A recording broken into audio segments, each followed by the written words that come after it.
یہ تربیت کے لیے ہوتی ہے۔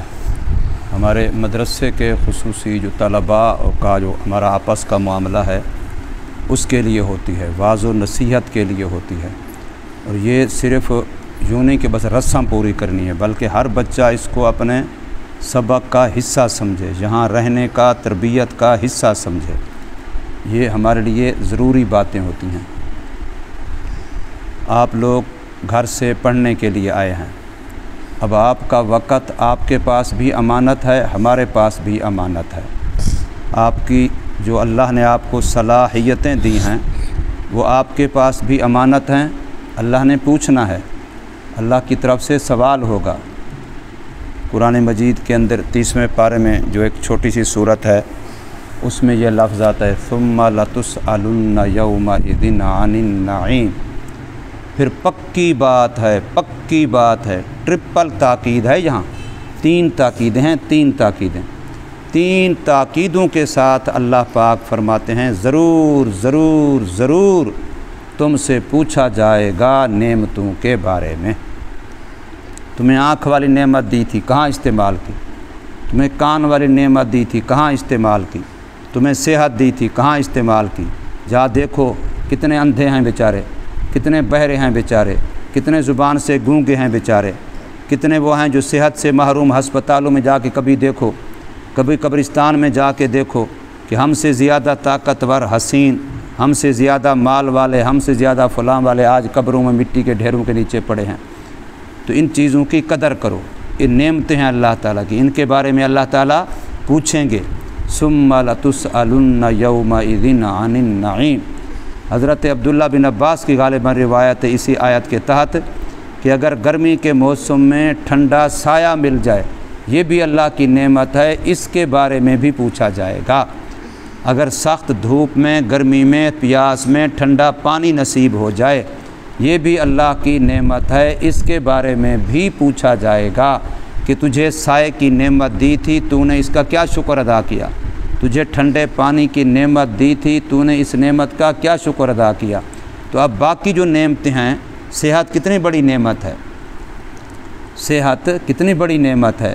معدہ غذا کو ہضم کرتا ہے، غذا مانگتا ہے، غذا ہضم ہو جاتی ہے، پیشاب فضلہ خارج ہو جاتا ہے، ورنہ ایک آدھا گھونٹ پانی کا اگر گلے میں اٹک کے کھڑا ہو جائے یا کوئی بھی چیز گلے میں پھنس جائے، نیچے نگلی نہ جائے تو بتائیے بندہ مرتا ہے یا بچتا ہے؟ اور اگر بندہ پیاسا ہو اور جان بچانے کے لیے ایک گھونٹ پانی کا نہ ملے تو مر جائے گا یا بچ جائے گا؟ مر جائے گا۔ اور اگر یہی ایک گھونٹ یا ایک لقمہ جا کر کے پیٹ کے اندر پھنس جائے اور وہ نیچے پیشاب کی طرف نکلے نہیں تو بتاؤ بندہ مرے گا یا بچے گا؟ مر جائے گا۔ تو یہ کتنی بڑی اللہ تعالیٰ کی نعمت ہے کہ ہمیں یہ ساری چیزیں رب کائنات نے نصیب کی ہوئی ہیں۔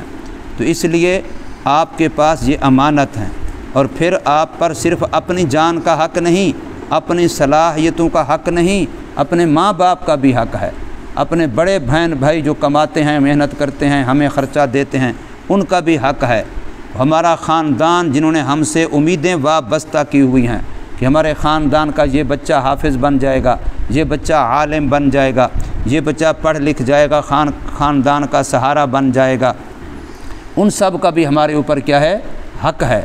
تو اس لیے ہم نے صرف یہ نہیں کہ اپنا سوچنا، اپنی دیکھنی ہے، پورے ارد گرد کو دیکھنا ہے، ماں باپ کو بھی دیکھنا ہے، خاندان کو بھی دیکھنا ہے، رشتہ داروں اعزاء کو بھی دیکھنا ہے، اپنی صلاحیتوں کو بھی دیکھنا ہے۔ ساری چیزوں کو دیکھ کے ہم نے ایک چیز کا فیصلہ کر، صرف اپنی خواہش، اپنی مرضی، مجھے اچھا لگ رہا ہے، مجھے برا لگ رہا ہے، مجھے پسند نہیں ہے، مجھے پسند ہے، اس پر فیصلہ کرنا یہ بالکل غلط ہے، کچی بات ہے۔ صحیح معنی فہم سمجھداری یہ ہے۔ تو اب یہ ساری چیزیں آپ کے پاس امانت ہیں، آپ کا وقت، آپ کی صلاحیتیں، آپ نے ان کو صحیح معنوں میں پوری ذمہ داری سے خرچ کرنا ہے، ورنہ اللہ تعالیٰ پوچھیں گے، جواب دیں گے۔ ہمارے پاس کوئی جواب نہ بن پڑا تو سزا کا خطرہ ہے۔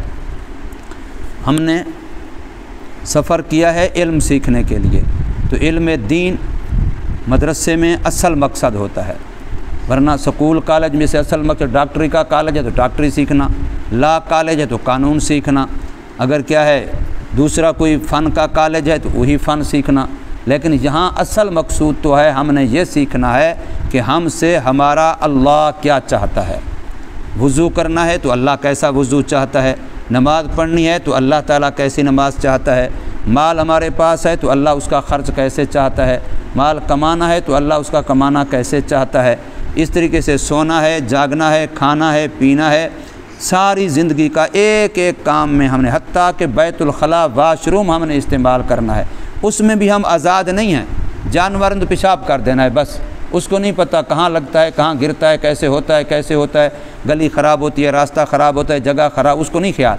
لیکن ہم نے تو واش روم استعمال کرنا ہے تو وہاں بھی ہم نے دیکھنا ہے کہ ہمارا منہ قبلے کی طرف نہ ہو، ہماری پشت قبلے کی طرف نہ ہو، اور ہم اس انداز سے واش روم استعمال نہ کریں جس سے بعد والے اور بندے کو بدبو سے تکلیف ہو، گندگی سے تکلیف ہو، واش روم گندا اس کو ملے۔ تو یہ ساری چیزیں ہم نے دیکھنی ہے۔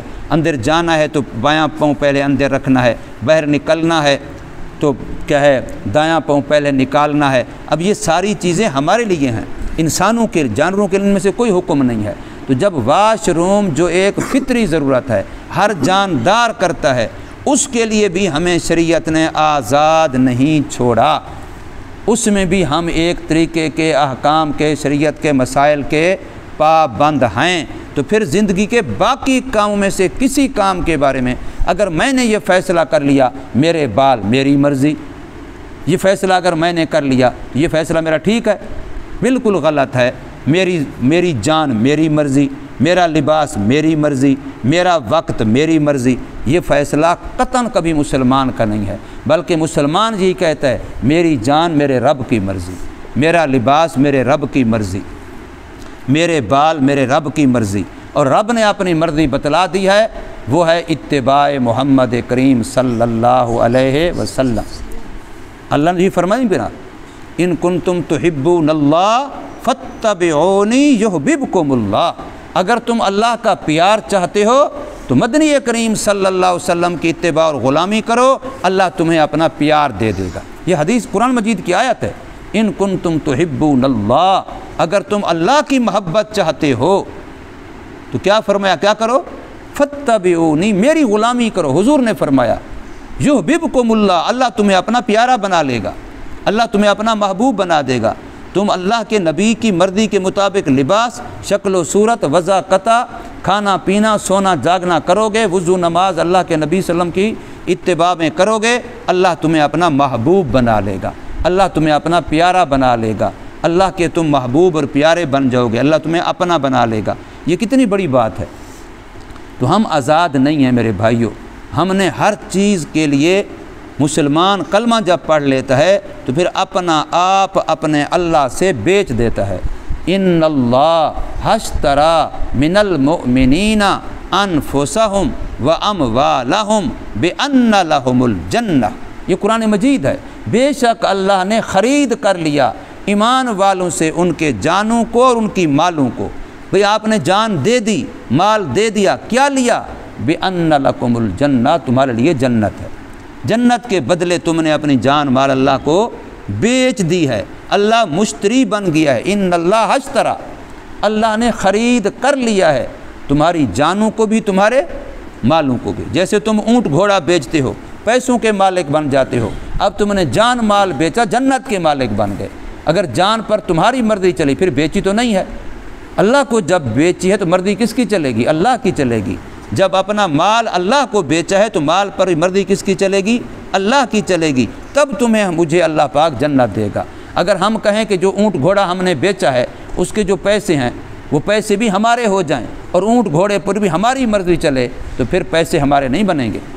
تو اگر ہم اونٹ گھوڑا اس کو دیں گے جس سے پیسے لیے تو پھر پیسوں پر بھی ہماری مرضی چلے گی، اونٹ گھوڑے پر پھر ہماری مرضی نہیں رہے گی، وہ اس کی ہوگی جس نے خرید کیا ہے۔ تو ہماری جان ہمارے اللہ نے خرید کر لی ہے، ہمارا مال ہمارے اللہ نے ہم سے خرید کر لی۔ قرآن مجید ہے، قرآن کو مانتے ہو کہ نہیں مانتے ہو؟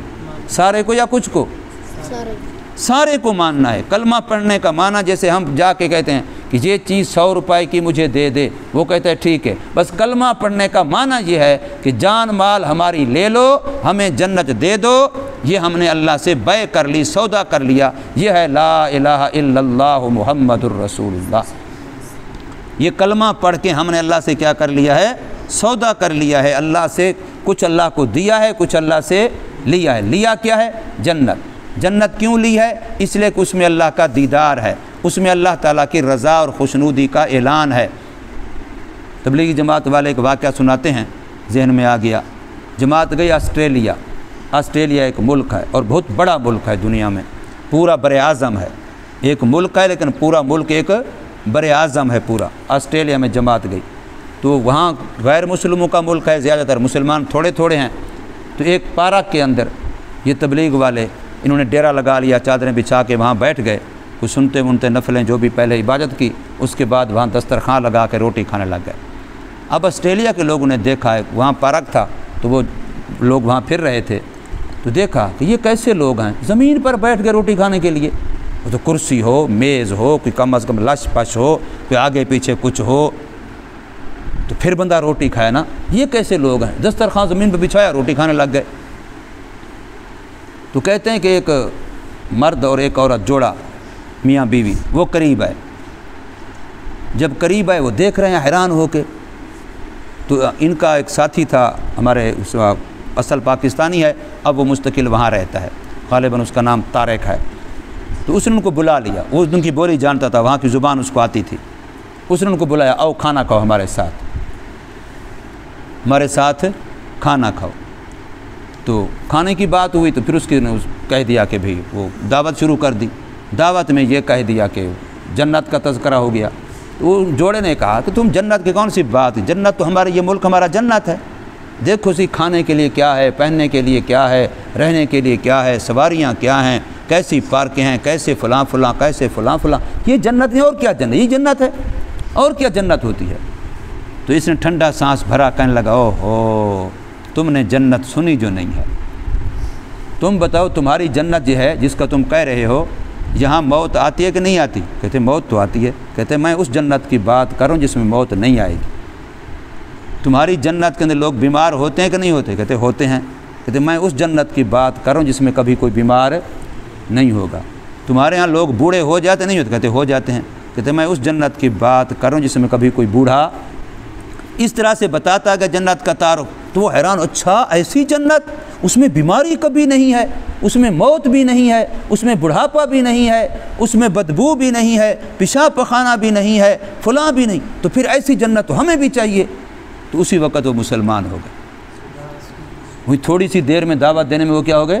اور وہ طارق بڑا عجیب آدمی ہے، اس نے اپنا بتایا، ایک دن سنایا، کہتا ہے کہ میں گاڑی چلا رہا تھا تو جا کے اشارے آتے ہیں نا، وہ سرخ سبز اشارے جہاں چوک پہ گاڑیاں رکتی ہیں، تو گاڑی رکی میری بھی، تو میرے ساتھ آ کے دوسرے نے گاڑی روکی، میں نے اپنی گاڑی کا شیشہ نیچے کیا، اس کو اشارہ کہ تو بھی شیشہ نیچے کر، اس نے نیچے کیا، تو میں نے اس سے سلام دعا کر کے، وہ غیر مسلم تھا، میں نے وہیں دعوت دینا شروع کر دی۔ وہ 1-2 منٹ کا وقت ہوتا ہے، صرف اشارہ بند ہوتا ہے، سرخ بتی جلتی ہے 1-2 منٹ کا، لیکن کہتا ہے 1-2 منٹ میں نے اسے کلمہ پڑھا دیا۔ وہیں 1-2 منٹ میں دعوت دے کے میں نے ایسی باتیں کی کہ وہ اسی وقت تیار ہو گیا اور کلمہ پڑھ دیا۔ اب بتاؤ یہ کتنی بڑی بات ہے۔ تو یہ ہماری زندگی ہے، یہ ہمیں اللہ نے اسلام دیا ہے، یہ اللہ نے ہمیں دین دیا ہے۔ یہ باتیں سمجھ آتی کہ نہیں آتی؟ تو یہ دینی علم تو ہم سیکھ رہے ہیں، یہ ہمارا مقصد ہی ہے، مدرسے میں اصل ہے ہی یہی، اصل مدرسوں میں ہے ہی یہی۔ باقی ہم جو کچھ کرتے ہیں وہ اسی دینی علوم کے معاونت کے لیے، اسی کو اور 4 چاند لگانے کے لیے، اسی کو اور زیادہ بہتر بنانے کے لیے ہم سکول کا پڑھیں، فلاں کا پڑھیں، فلاں کا پڑھیں، تو مقصد ہمارا کیا رہے گا؟ یہی دینی علم رہے گا، یہی اللہ تعالیٰ کی منشا رہے گی۔ وہ جو ہم پڑھیں گے وہ صرف اس کے معاونت کے لیے، اس کو 4 چاند لگانے کے لیے، سونے پہ سہاگا بنانے کے لیے، اس لیے پڑھیں گے۔ تو جتنے بچے ہیں، پچھلے سال بھی ہم پڑھتے رہے ہیں، اس سال بھی اب انشاءاللہ کل سے، پرسوں سے، آج سے ہم سکول کی تعلیم شروع کریں گے۔ ہر بچے کے پاس ایک انگلش کی کاپی ہو، ایک ریاضی کی کاپی ہو اور ایک اردو کی کاپی، یہ 3 کاپیاں کم از کم ہر بچے کے پاس ہوں، کیونکہ یہ تینوں چیزیں لکھوائی جائیں گی، انگلش بھی لکھوائی جائے گی اور ریاضی بھی لکھوائی جائے گی اور اردو بھی لکھوائی جائے گی۔ تو یہ 3 قسم کی کاپیاں ہر بچہ، چاہے وہ چھوٹی کاپی لے، بڑی کاپی لے، پھر ختم ہوگی، پھر لے لے گا، پھر ختم ہوگی، پھر لے لے گا۔ تو بچوں کو ہم دیکھ لیں گے کہ یہ پرائمری سطح کے بچے ہیں تو ان کو وہاں اس سطح میں شروع کریں گے، یہ مڈل سطح کے ہیں ان کو وہ شروع کریں گے، جو اس سے بھی آگے کے ہوں گے ان کے لیے نامی کا شروع کریں گے۔ تو یہ انشاءاللہ اس طریقے سے سکول کی تعلیم ہم شروع کریں گے۔ لیکن یاد رکھیے سکول کی تعلیم ہمارا مقصد نہیں ہے، وہ ہماری ضرورت ہے، ہمارا ایک ذریعہ ہے دینی علوم کو سمجھنے کا، لیکن اصل ہمارا مقصد کیا ہے؟ دینی علم ہے۔ اللہ تبارک و تعالی سب کو عالم بعمل بنائے، قاری قرآن بنائے، عاشق قرآن بنائے، ناشر قرآن بنائے۔